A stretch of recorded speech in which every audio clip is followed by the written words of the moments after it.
So I think that's one of the strategy things that you can look at leading up to a divorce is, what do you want as your ultimate result? Right. Hi, I'm Brad Avergon. I'm a senior loan officer with Fairway Independent Mortgage. I'm here today with Heather O'Connor of O'Connor Family Law, and I thought we would just chat a little bit. There's so many different things that go on when somebody's, thinking about getting divorced, and there's a lot of idiosyncrasies. So I thought we'd chat a little bit and maybe kind of share with some of our viewers some of the things that they can do if they're thinking about that. So Heather, when someone's thinking about a divorce, what are some of the things that they need to kind of get in order, start thinking about when they're contemplating divorce? Sure. So I think the first thing is really knowing whether or not the person's ready to move forward, because the last thing you want to do is throw out the D word and not have it actually be ready. So if you're still contemplating, working out the marriage versus getting divorced, don't say it unless you really mean it. And I think that, I've seen people think about it and then they're like to save my marriage, but once you put it out there, it's one of those things you can't take back. So I think knowing that you want to do it before you tell the other person is really important. But then once you know that, there's a couple things, and some of it depends on how your spouse is. If your spouse is somebody who's very controlling, or you think that there's going to be domestic violence issues, or false allegations coming out, that you might want to be a little bit more careful and maybe you don't tell them about. But before you do really anything, you want to start getting all your financial paperwork in order. The number one thing that becomes a problem within a divorce are people just don't know what they have. And so if it's a person coming into for us and they've been in charge of the books, they know what the other person makes, they know what their bills are, that's obviously much easier. But when it's the person who usually, during a marriage, it's usually one person that gets that job. So if it's the other person, they might have absolutely no clue. And when you don't have any clue what the other person's doing, it can create a level of untrust that doesn't necessarily have to be there. So going through, looking at bank statements, pulling your tax returns, just having a general idea of where things stand is really one of the first things you want to do before you even file. Yeah, no, that makes a lot of sense. A lot of times when folks are coming to me and they're thinking about a divorce, or they're talking about it, oftentimes they don't have the knowledge that you're talking about of that financial information, and that's so important. Oftentimes there's one party, as you said, that maybe making the income, and they just don't know. I've even seen situations where there's debts that one party didn't know about. So that's really, really key. You'd be surprised at the number of people that find out there's a gambling habit when they go to file for a divorce. Yeah. I've actually had some folks come to me like that. Fortunately, the marriage was saved in that particular case, but yeah, it can be. It is always interesting. Even with in general, it's always a great idea, even as a couple, for both parties to kind of know what's going on, because you never know. And a lot of times it's very easy to fall into the practice of, one party takes care of the financials and the other party kind of runs the household, so to speak. It's really good to kind of share financial information just so you know what's going on. What are some of the most common mistakes that you see when people are coming through the door that they may have made before, obviously, they sit with you, that they can kind of maybe talk to you about? I think one of the biggest things, and we do get calls about this quite a bit, which if you are going to have an attorney, get one sooner rather than later, because even the attorney can guide you through the process. Because if you own a house together, so if you're in a house and you want to keep that house, the last thing you want to do is leave that house. And too many people, they either go through a separation period where they say, we'll separate and see how things go. As soon as you leave the house, you're giving the other person, kind of the upper hand in regard to keeping the house, in regard to, staying in the house during the divorce process, and if there's kids involved, in regard to the kids.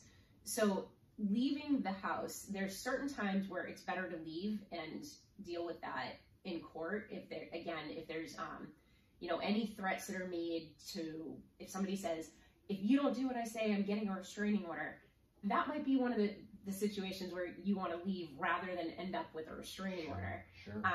But for the most part, as soon as you leave, it's very difficult to get back in. Yeah, no, I can definitely see that. Is there is it often that one party, the male versus the female, and one party's kind of leaving more naturally than the other, or is it really it's a matter of, again, consulting with an attorney early on and saying, yeah, I know it's easier for you to leave, but really you should stay. It's in your best effort. Yeah, I think nowadays with both parents working, most families are a two-income household, and I think the roles where typically you'd think of the man that's the one that leaves, there's no gender that really does one thing more anymore. It's a matter of what works for the family. So if it were a situation where the mom was the stay-at-home, which I can't tell you how many dads are actually in that position now. Sure. But if it was a situation where the mom was with the kids more and the dad walks out, well, if dad wants a 50-50 or wants to be in the house, he's really given mom that upper hand there for her to say, no, you're out, you're not coming back in. And I forget exactly what your question was. Well, yeah, no. I mean, you're absolutely right. I can see where you would in this particular scenario, the male might leave, and all of a sudden he's given up some of his not edge, but equal playing field, so to speak. You mentioned kids a couple of times, and that's obviously a really sensitive subject. I know, it's obviously the most important thing, I would think. But what happens when kids are involved? When you're sitting with a person who's going to go through a divorce, a lot of times that's the push and pull, I would imagine, right? They're staying in the marriage because of the kids. I hear that time and time again. What happens with that, and how does that come into play? Where do the kids, not priorities, but the importance of the kids step into that, and how do you work with that? Yeah, the kids are always going to be one of the most important. The court, when they're trying to decide things. So if you cannot work an agreement out, you have to go to court. You have to bring that in front of a judge. And a judge is going to be looking at what is in the best interest of the child. So with everything, they're looking at what do we do with the kids. Now, there might be, if we're just looking at how to work out a parenting schedule, some of it just depends on the work schedules. We have some parents who throughout the marriage, one's work during the day and the other works at night, so that way they switch off. Now, when you enter into a divorce situation, that same kind of sharing doesn't always work. So then it ends up being a situation of how do we make sure both parents are having a good relationship and an involved relationship with their kids while making their work schedule still work. And sometimes that can be really hard, especially if it's the parent who was working at night, because once the kids hit school age, the nighttime is the parenting time. So it might be that parent can't have time during the week because they're working when the kids are available. Right. So that can get really difficult for people because they're used to doing things a certain way, and then with a divorce, everything's changing. And but one of the things to look at are whether or not leading up to the divorce, if you want to make sure, and again, this goes both ways. So men and women can switch the roles. So if I use one or the other, I'm not. Fair enough. Full disclosure. I'm not trying to say it. You mean swap in anything. That's right. But I think when you think of the typical situation, you think of the mom being the one that usually ends up with primary custody, right, which isn't always the case anymore. I think a lot of courts are leaning towards that shared custody arrangement. But leading up to that, if you have a job that doesn't allow for that, but that is important to you, because for a lot of parents it is. They want to be able to put their kids to bed at night. Sure. They want to go through the nighttime routine. They want to be there to help with the homework. And if you can rearrange your work schedule, a year before you're filing for the divorce to make sure that you're in a position where you can have the time. Because if you walked into court, all the other side has to say is they can't do it because of their work schedule. Right. And then it's a matter of trying to fix it. So I think that's one of the strategy things that you can look at leading up to a divorce is, what do you want as your ultimate result? Right. So so at O'Connor Family Law, do you ever work with both parties, or you strictly work with one party representing that one party? So if we're stepping in on a litigation side, so if we're representing somebody, we can only represent one side. We've done things where we represent one side, but we work with both parties through the negotiation to make sure it's a fair a resolution. And usually those are more the amicable situations. Really? Because if both sides are working together, it makes the divorce so much easier. Right. But if there's a lot of conflict, you can't necessarily have that same relationship, especially because you're representing one side, the other side does not trust the attorney. Right. So that can make things a little bit more difficult in regards to settling things. Now, we also do mediation, which in a mediation, we don't represent anybody. And we're actually, if we do the mediation, we're conflicted out of being able to represent either party.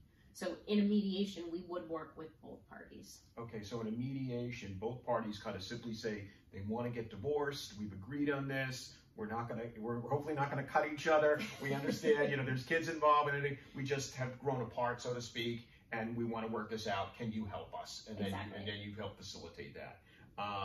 And then if one party, if at one point in the mediation things start to go the wrong ways, and I wouldn't imagine this happens often, but if it does, at that point, what do you recommend that one party get representation, and you walk away from both parties? How does that work? So at any point, either party can have an attorney. So if we're talking strictly mediation here, let's say you and your spouse come in and I'm doing mediation. And let's start. We're all good, honey, by the way, just in case you're wondering. We're all good. This is just for example. This is just an interview. This is not a consult. But let's say you guys are coming in and I'm doing the mediation. And I start hearing things that, I'm going to make you the asshole. That's okay. Because your spouse isn't here to play fair. Right. But you start saying things like, I have these hidden accounts that I don't want her to know about. I don't want you to tell her, because within the mediation, if you tell me to keep something secret, I can't necessarily tell the other person. But if there's, for the most part, there's a full transparency, unless something comes where you specifically say, please don't tell the other side, and then we respect that. But if we're hearing that, or we're hearing things that are going to make the agreement not fair, we might say to the other side, I really think at this point you guys need to get legal counsel, for both of you. And we can't disclose that, so I can't tell her your husband's a dick. Right.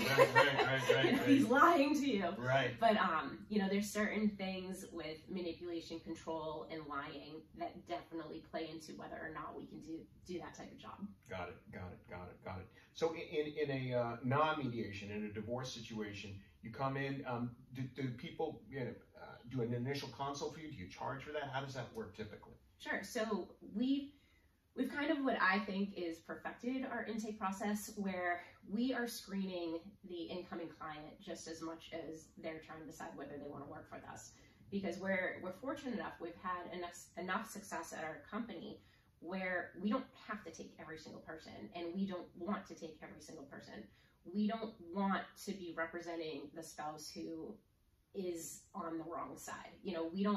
We're looking for, I like to say we represent the underdog a lot of times, where we do very high conflict. We do a lot of parental alienation cases. It's usually the person who is somehow getting screwed.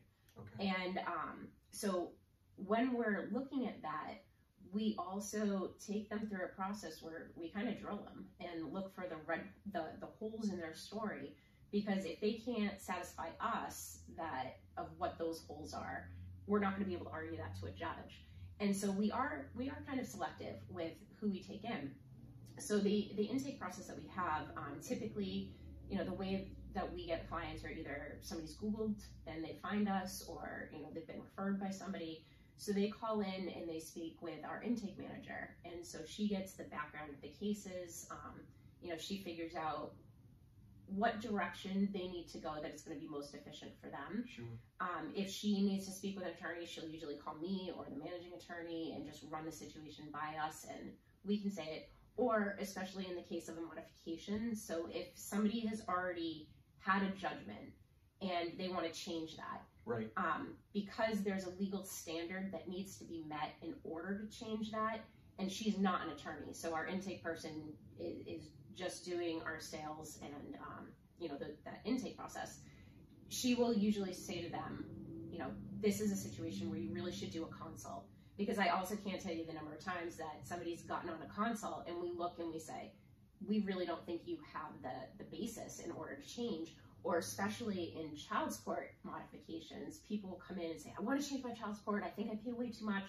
And then we run it through a worst case scenario calculation. We're like, yeah, you do not want to go back into court because the deal you're going to walk away with is way worse than what you're paying right now, just because of the way that the calculations have changed over the years. Sure. So we do charge for that. We charge for, it's a little bit over an hour because of the prep work that goes into it. Sure. But one of the things that I've really tried to protect with building the firm is the attorney's work-life balance. You know, attorneys are known for having to work all the time, which we do.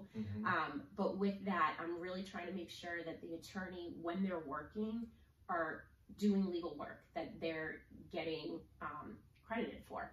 And so the way that we've set up that process, we don't do free attorney consults because, number one, we really can't. You know, typically the free attorney consult is what we do in our intake process, because legally and ethically, we're not supposed to be giving out legal advice unless the person is our client. Sure. And that's under our malpractice clause. Right. Sure. You know, if we ever get sued, we want to make sure that we're under our malpractice. So that's the way we've done it, because, you know, if the attorney's doing work, I want them to be credited for it. Yeah, no, that makes absolutely perfect sense.